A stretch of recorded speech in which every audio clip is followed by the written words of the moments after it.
Hi guys, my name is Elliot and welcome to my channel. If you're new to this channel, please subscribe to the channel, like and share this video and leave your comment or opinion in the comment section down below. We have a lot to discuss in the world of football and let's get right into it. We will start from the camp of Manchester United. We know that Manchester United is looking to rebuild this summer. We know for a fact that Eric Ten Hag started the season, and in the course of the season, they have to sack him to bring in Amorim. And even that things didn't go well as planned. And this summer, United is looking to shape or to build up their team under the manager Ruben Amorim. And there's a news about Bruno Fernandes. Sky Sports reports that Al Hilal are willing to make Bruno Fernandes one of the best paid players in the world and pay 100 million to sign the Manchester United captain. His agent, Miguel Pino, has been in Riyadh for talks with Al Hilal, willing to almost treble Fernandes' 250 million pounds a week out Old Trafford.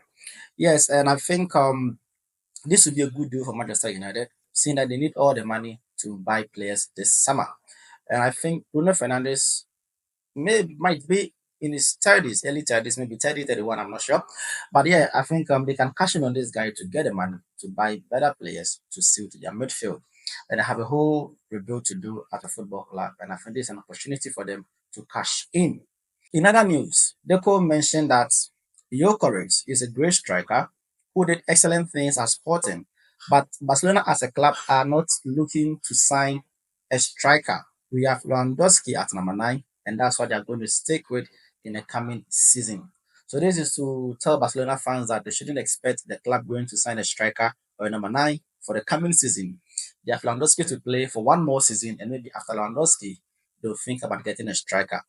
That being said, we know that Fran Torres did amazing job anytime he was called upon to fill in the shoes of Lewandowski. He did well. And I think if they need be, they can fit in Dani Olmo and also Femi Lopez to play the first 9 position for this club. It's been reported here by Fabrizio Romano that Al Nassr are set to present their plan to Cristiano Ronaldo, hoping to get a new deal sorted out.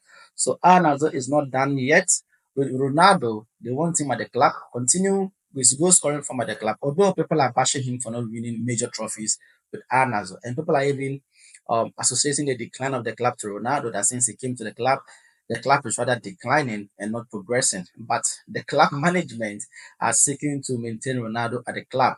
So the club is preparing changes to get Cristiano Ronaldo's green light and sign a new contract to continue at Al Nassr.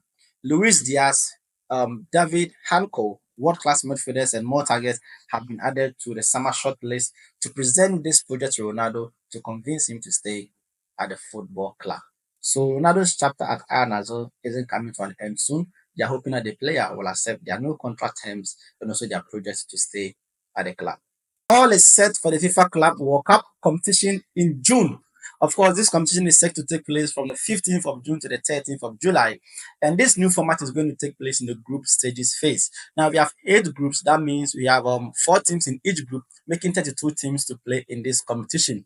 And for me, my group predictions might be that Inter Miami might top Group A, and maybe PSG will top Group B, Bayern Munich might top Group C, and Chelsea, I tip Chelsea to top Group D. And when it comes to Group E, I think Inter Milan, yes, should top Group E, given their run of form in the Champions League. Unfortunately, they didn't win the Champions League. They fell 5-0 to PSG, which is a symbolic performance by them.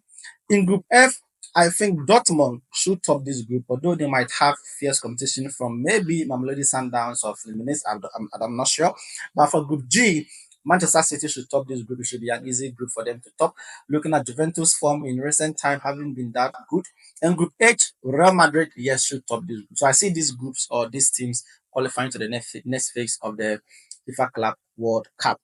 You know, in life, you have this myth and whatever people want to put it that way when it comes to some kind of things in life. But I think in terms of football, the Allianz Arena of the Bayern Munich has proven to be the grounds where most teams win their first ever Champions League trophy. Yes, we've seen Chelsea, who won their first Champions League in 2012 at the Allianz Arena. And just a few days ago, Paris Saint-Germain won their first ever club Champions League at the Allianz Arena. We can go as far back as 1979 when Nottingham Forest won their first ever Champions League at the Allianz Arena, and also Marseille in 1993 won their first Champions League at the Allianz Arena. And we can talk about their city rivals Dortmund, who won their first ever Champions League at the Allianz Arena in 1997. So yeah, I think anytime the Bayern Munich or the Allianz Arena is hosting the Champions League, you should look forward to seeing maybe teams that have been winning the competition to win their first Champions League at this ground. Interesting facts. The UEFA Champions League team of the season is already out, and there are some surprises, of course. Now let's look at the team. We have Ousmane Dembele, Desiree Doué, and also Lamine Yamal, Rafinha, Declan Rice, Vitinha, Nuno Mendes, Bastoni, Marquinhos, and Hakimi. And in the goalkeeping situation, we have Donnarumma here. And the little surprise for me happens to be Declan Rice. Why do you pick Declan Rice over Pedri? I mean, it's quite interesting because he scored two goals against Real Madrid, those two free kicks. Because aside that, I don't really see how Declan Rice is picked over Pedri in this situation. I'm not saying this because I'm a Barcelona fan, but we've seen Pedri this season in the Champions League, how he played, carried this team, and controlled the midfield together with Dion. And I'm still kind of surprised for seeing Declan Rice in this team of the season. That is strange. That is strange. I think that for the rest of the players is justified. I mean, I have no complaints about them. But even for Inter Milan, Bastoni at the defense, he considered a couple of goals against Barcelona, and even in the finals, he considered five goals against PSG. And why do we have Bastoni there as a centre back pairing with Marquinhos? It's quite interesting with this team of the season for the Champions League. I mean, let me know your views about this in the comment section down below. Talking of the Champions League, let's have this conversation about the individual awards. Osman Dembele won the Player of the Season for 2024-2025 Champions League season, and also Desiree Doué won the Young Player of the Season award for this year's Champions League, and Rafinha won the top scorer also for this year's Champions League. And it's quite interesting because I've seen a lot of people on social media talking about the Player of the Season award, and they are comparing the Rafinha and also Dembele start. Of I'm a Barcelona fan, but I don't want to be blinded by my biases or whatever it is or how I want to put it.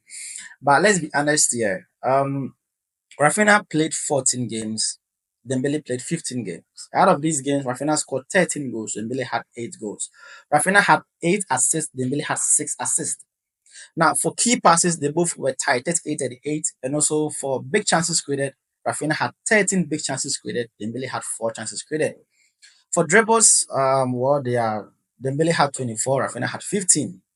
And then, so Rafinha had the most goals and the most assists. And then Dembele was chosen for the player of the season. I understand because he won the Champions League, and that justifies it. Yes, I don't have anything to say. But then, if you want to look at individual awards, then we have to take away maybe a team performance or a team's glory. Yeah, because PSG as a whole won the Champions League, and in the finals, of course, Dembele assisted twice, but he didn't score a goal. But Rafinha has 13 goals, 8 assists. That is 21 GA. Dembele with 8 goals and 6 assists, making it 14 GA. So I think, in my humble opinion, Rafinha should have been the player of the season. But yeah, it is UEFA. I don't really have much to say about this. The little I can say in my little room here as a fan of this competition. So all these, and there was another even record breaking for Rafinha. He was tied with Cristiano Ronaldo's most goal and contribution in the Champions League season. That was as at 21, the season 2021. And all these weren't enough for Rafinha to be the player of the season for this year's Champions League. PSG finished this season in a grand style by winning 5-0 in the Champions League. That means they completed the quadruple. They've won all 4 trophies possible for the season. It doesn't stop there for Nasser Al Khalifi. Yeah, the president of PSG. He says, now our mission is to win the FIFA Club World Cup and then the Champions League again. So yes, that is our mentality, said or as reported by Fabrizio Romano, by the president in an interview. That should tell you that this PSG team are hungry for success. They want to win the Club World Cup in June, go on to win the next Champions League coming next season, and I'm sure they are going this summer. They are going to do a little tweaks to their team, maybe add or make some additions, and also maybe one or two players that they think they don't need or they are surplus to the team. That is a big congratulations to this football club. It pays to it, and like I said, they started building for years, and here they are with the victory they deserve. So this morning, I visited the UEFA.com to check the club coefficients ranking in terms of teams' performances over the past 5 seasons in the Champions League. Points are awarded to teams and how far they go in the Champions League. And from the first to 10th position, we have Real Madrid still at the top, Man City second, Bayern Munich third, Liverpool fourth, Paris Saint-Germain, the winners of this year's Champions League fifth, Inter Milan sixth, Chelsea seventh, and Dortmund eighth, Roma ninth, and Barcelona in the 10th position. So these are the current rankings for club football in terms of UEFA competitions. So that'll be all for today. Let me know your opinion in the comment section down below on what we discussed for today. I'll see you guys in the next video.